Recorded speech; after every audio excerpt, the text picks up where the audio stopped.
All right, welcome back to Yahoo Finance Live. Myles with you in New York. Let's quickly take a final look at where the market settled.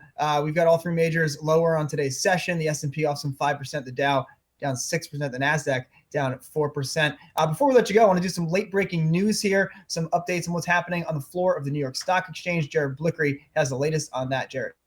Yeah, so we got news that starting Monday, the New York Stock Exchange is going to go to full electronic trading. In other words, they're going to close the floor down. And a lot of people would say, well, so what? Most of the volume is electronic now, and there's really not that much going on the floor anyway. They are busy in the final auction process, but even that's been curtailed over the years. But this just goes to show you that any drip of liquidity, the marginal liquidity in the market is just being withdrawn here. And I think that's a big part of the reasons why markets are so skittish.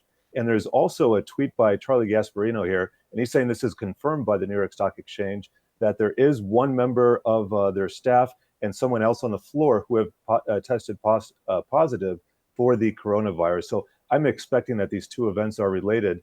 But nevertheless, you combine that with the big scare in London, that they're afraid that the city's going to shut down. There's not going to be any foreign exchange volume or liquidity for that matter. And It just goes to show you that this is a very precarious situation.